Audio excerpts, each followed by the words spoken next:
I want to tell you one of the most amazing stories that I've ever heard. Rav Yaakov Blugrand lived in Baltimore in 1995, and he worked for the OU, supervising kashrus and checking to see if items were kosher all over the world.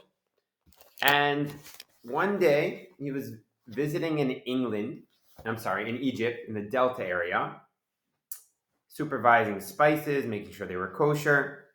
And he took advantage of being so close to Israel, and he went to visit his family. He grew up in Israel, his mother, his sister, spent a beautiful Shabbos, had a simcha. But on Sunday morning, he started feeling really sick. And the day went on, and Yaakov felt more and more sick until by Monday morning, he had to be rushed to the Tel Aviv hospital. He was feeling sluggish, and they took him to an emergency room as his situation worsened. By the time Tuesday morning came, the doctors told him that they're still doing tests, but it doesn't look like Yaakov has more than 72 hours left to live. They should quickly run and get his family to fly over to Israel to say their last goodbyes. It does not look like he's going to live. The family decided to call one of the Gdolei all of Eretz Yisrael, Rav Chaim Kanievsky, the son of a Stipler, one of the greatest rabbis, and they asked him advice, what do we do? And as this is happening, the doctors reported that his heart had stopped. He had gone flatline, and it looked like he was clinically dead. Rav Yaakov said Rav Chaim said three things. First of all, add a name, which is, of course, is a way to bring healing upon a person. An extra name, new essence. Second of all, get a minyan and start praying with a particular rabbi or palai. And third of all, no matter what, he told his messenger, do not let those doctors pull the plug. Absolutely not. And that's exactly what the family did. They got the minyan, they added the name, they started praying intensely, and Rav Chaim said, don't worry, everything's going to be okay. Afterwards, we're going to say L'chaim, he's going to be okay. And so it was. The doctors soon came afterwards, and they said they had tried 5 times to resuscitate Rav Yaakov, and it was for naught. It's time to pull the plug. And his family said, absolutely not. You cannot pull the plug. We have orders, direct orders. Orders from who, the doctor said?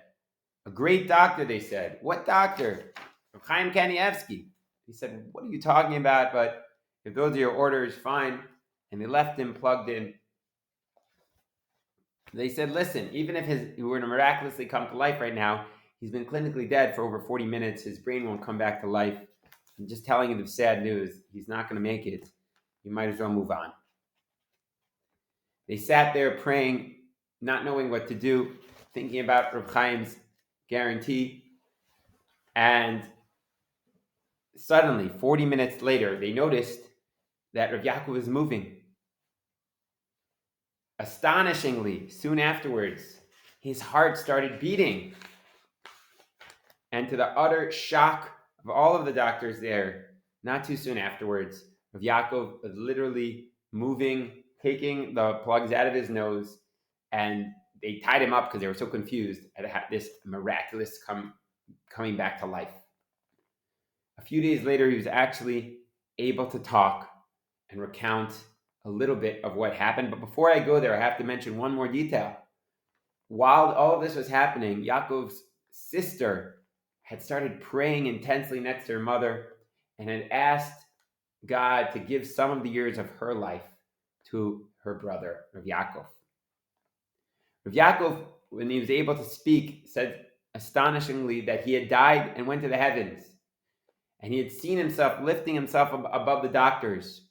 The doctors asked, what did you see? And he recounted exactly what he saw, that they tried 5 times, and he even noted specific comments that the doctor had noted while working on him.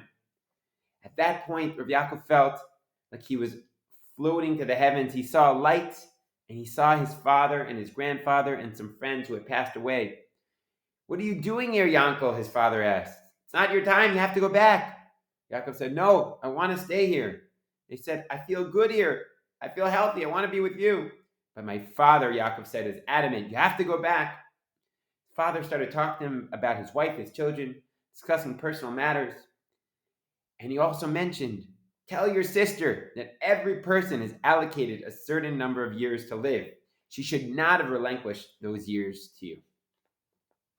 My grandmother started calling, Rav Yaakov recounted, but her grandfather said in Yiddish, he can't come to you now. He's going back. Rav Yaakov says he met a friend who was in the Israeli army and had lost a hand in the fighting, and he saw that his hand was now whole. He asked him, how did you get your hand to work? He said, here, everything works. And on, he recounted amazing stories until he indeed was sent back to this world. There's a part 2 to this story about what Rav Yaakov did, which we will recount in our next podcast. But I will just end this story saying that this is one of thousands of near-death, or really actual death experiences of people who went to the next world and came back. Rav Yaakov survived and went back to work. He is a modern-day medical miracle. There is no explanation. But for those of us men of faith, we know this was a miracle of God, God's way of showing us in our generation that needs strengthening of faith, that there is a next world, and there's a lot more going on than meets the eye. All right, thank you again to Rav Yosef, Weiss, and Visions of Greatness for this true story of Beyond.